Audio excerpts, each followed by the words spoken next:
los actos de habla y la traducción. Vamos a hablar vamos a hacer una pequeña introducción, que es un acto de habla, las teorías de los actos de habla, la traducción o los actos de habla y una conclusión respecto al tema. Para ello es necesario saber qué es la pragmática. La pragmática es la parte de la lingüística que se encarga de estudiar los principios que regulan el lenguaje en la comunicación. Es decir, se encarga de estudiar todos los aspectos del significado que se quedan fuera del estudio semántico, ya que son aspectos que son extralingüísticos. Y además explica lo que decimos más allá, o sea, explica lo que comunicamos más allá de lo que decimos. Es decir, si nos preguntan, ¿te vienes al cine? Tengo muchos deberes. Y tú contestas, tengo muchos deberes, significa que no hace falta que digas, no, tengo muchos deberes, se da por hecho que no puedes ir. Es decir, que la pragmática es el significado menos la semántica. ¿Qué es un acto de habla? Un acto de habla principalmente es un enunciado que constituye acciones. Se entiende por acto de habla la unidad básica de la comunicación lingüística propia de la semántica y de la pragmática con la que se realiza una acción. Además, un acto de habla, se dice que cuando realizas un acto de habla tienes un compromiso con el entorno, ya que cuando hablamos no solo estamos diciendo palabras, sino que también con las palabras conseguimos decir cosas. Y las oraciones no han sido producidas ya que las oraciones no son unidades básicas de la producción humana. Dentro de los actos de habla hay dos teorías, la de Austin y la de Searle. La de Austin, Austin es un filósofo británico que se encarga de la investigación de la pragmática importante, y dentro de los temas de la lingüística y la filosofía del lenguaje. En 1962 publica su libro de How to Do Things with Words y se encarga de una pragmática moderna. Dentro de los puntos de partida, los más importantes son que Austin se basa en que dentro del lenguaje científico y del lenguaje científico y del lenguaje filosófico, la base de estos lenguajes tiene que ser un lenguaje corriente. Además, también dice que, como bien sabemos, el patrón para decir si un enunciado es verdadero o falso es el de su correspondencia con los hechos. Sin embargo, Austin afirma que si para decir que un enunciado es verdadero o falso es necesario valorar su grado de adecuación a las circunstancias. Y por último, la falacia descriptiva, lo que explica que un enunciado no solo se encarga de transmitir información y escribir un suceso, sino que también tiene otras diferentes funciones, como por ejemplo si dices si quiero dentro de un contexto determinado, este enunciado puede incluso significar una acción. Los enunciados realizativos frente a los constativos. Los enunciados realizativos son aquellos en los que están ligados a la ejecución de actos convencionales. Son una parte importante de la realización de los actos de habla. Solo podemos diferenciar los adecuados y los inadecuados y suelen estar dentro de un marco de personas, de la primera persona del singular del presente del indicativo. Y esos actos realizativos son aquellos cuya enunciación en unas circunstancias apropiadas constituye la relación del acto nombrado en el mismo enunciado. Y luego tenemos los enunciados constatativos, que se encargan de escribir diferentes actos y estados de cosas, y solo diferenciamos los verdaderos y los falsos. Sin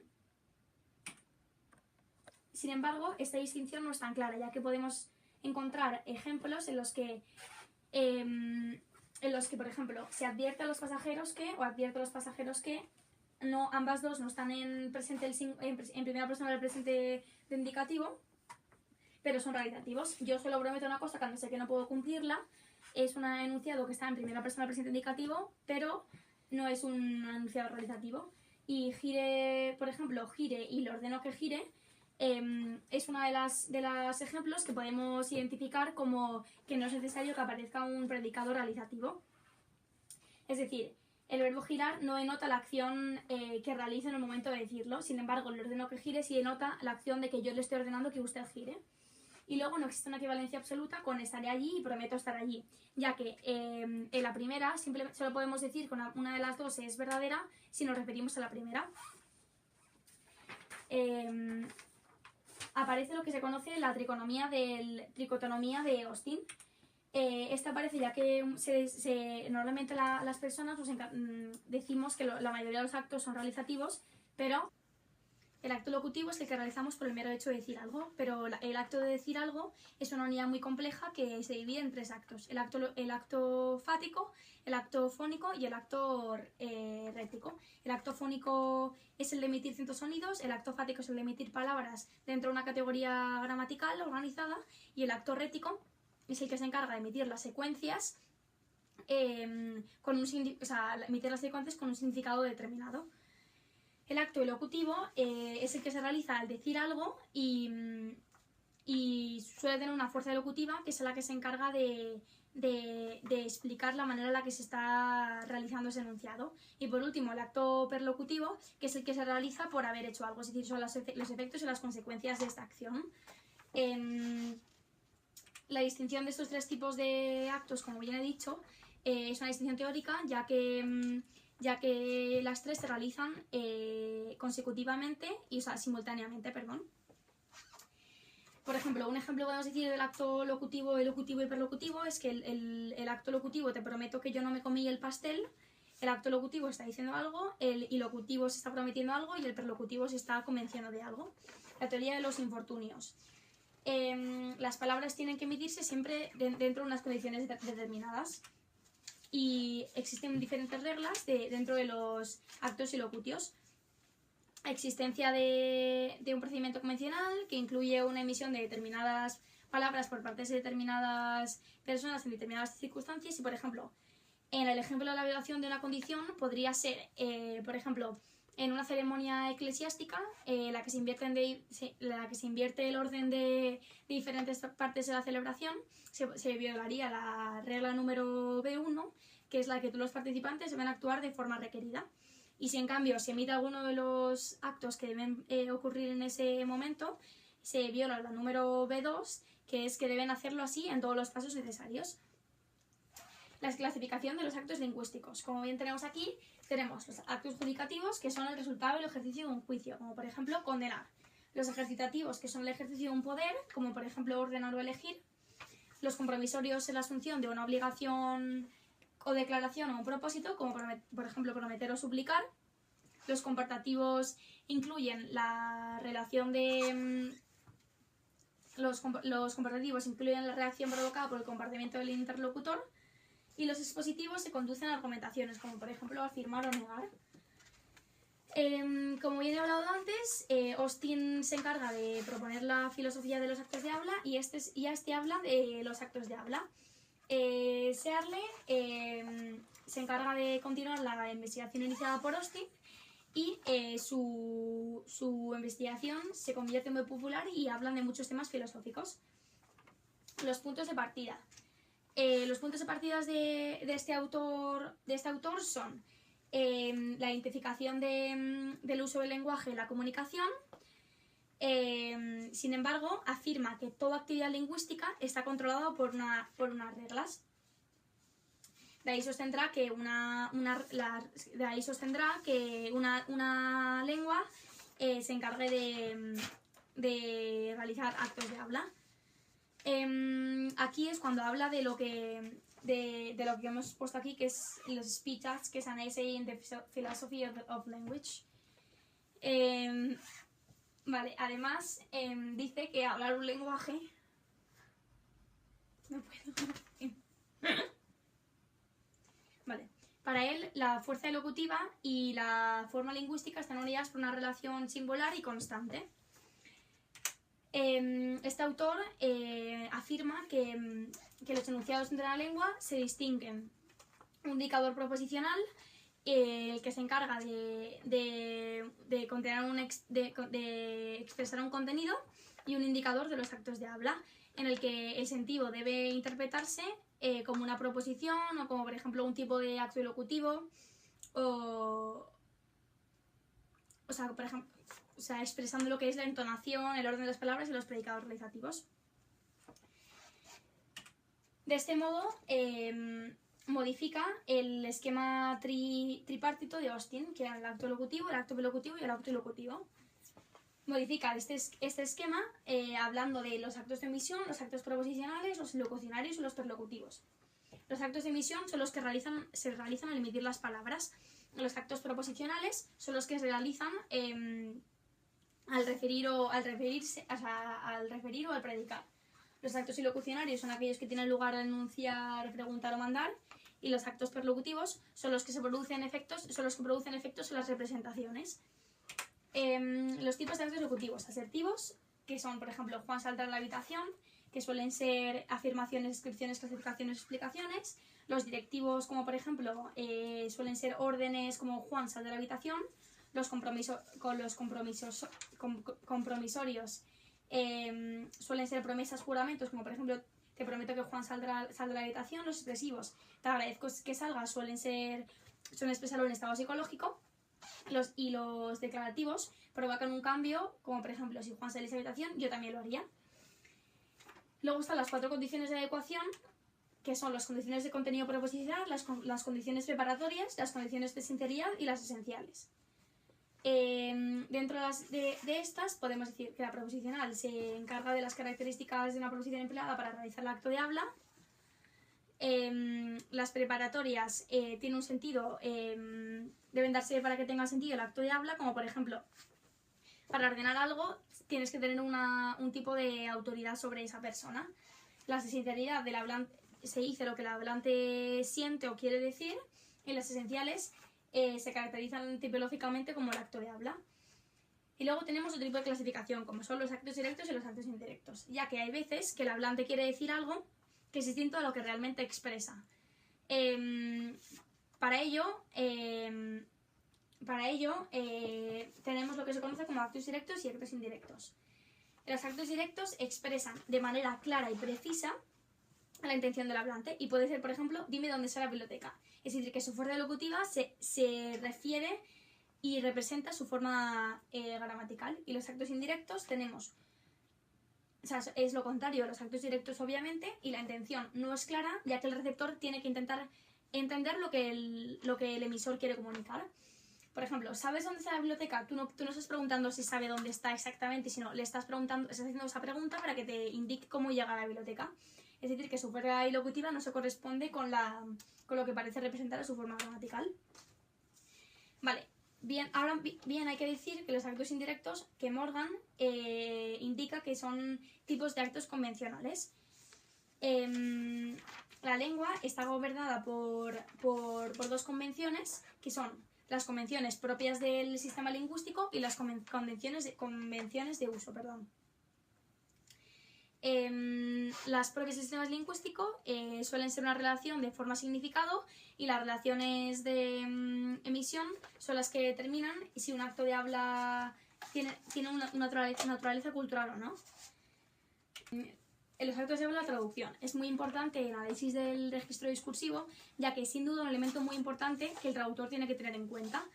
Hay 2 autores que son Vasily y Hatim, que dicen que se le tiene que dar una importancia superior a lo que el traductor sepa captar, a que el traductor sepa captar bien los valores pragmáticos, semióticos y comunicativos del discurso, ya que estos valores solo se conforman el contexto.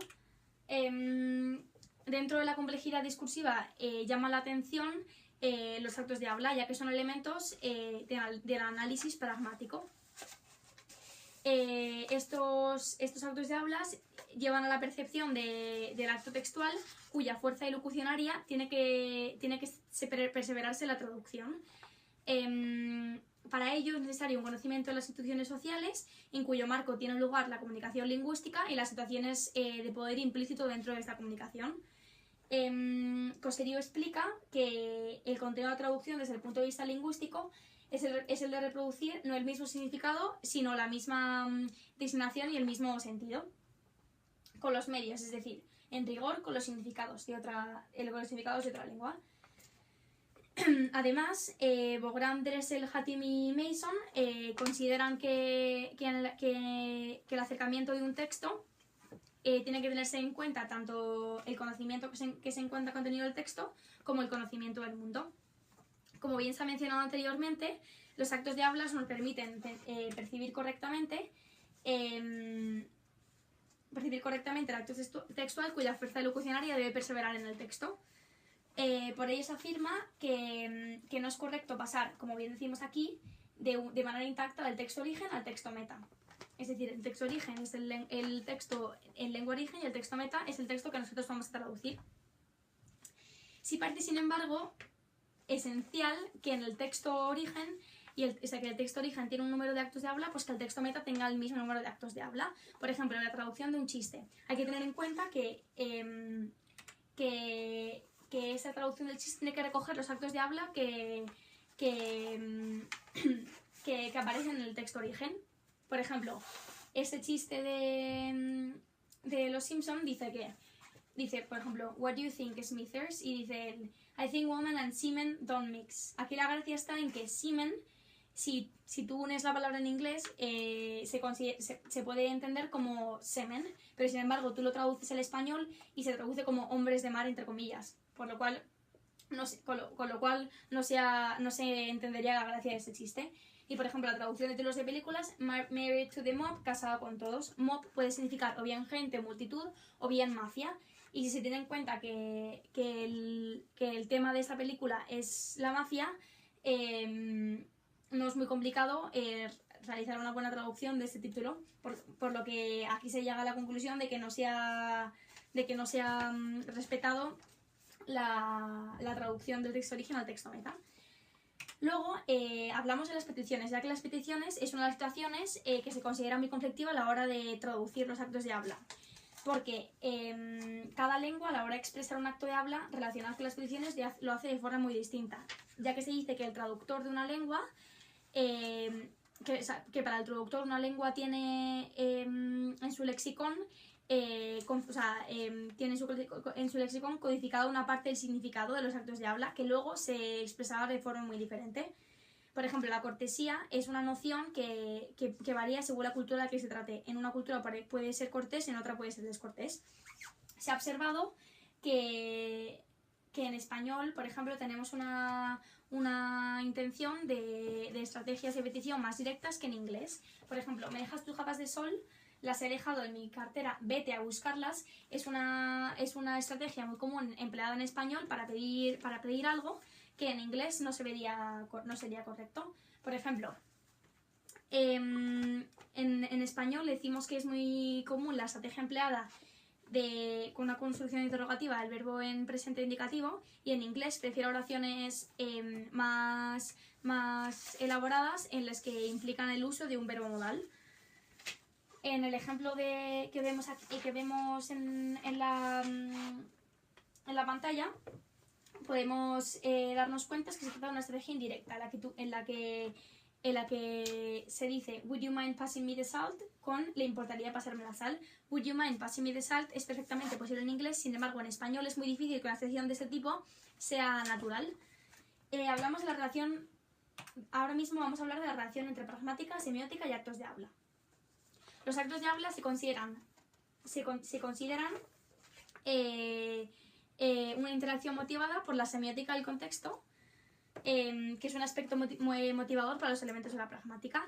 La semiótica hace referencia al sistema de signos en el que se produce un acto de significación y, por lo tanto, uno de interpretación. Uno de los mecanismos de gran importancia en el trabajo de la traducción es la intertextualidad, que se conoce como una herramienta que pone en funcionamiento el conocimiento que va más allá del texto que se está traduciendo. Y dentro de esto tenemos lo que es el análisis intertextual, que puede aplicarse de maneras efectivas en situaciones de metáforas o, por ejemplo, situaciones de ironía. Y por último hablamos de los límites del traductor. Esos límites del traductor se conocen en el que dicen que Hatim y Mason plantean dos hipótesis con respecto a esto.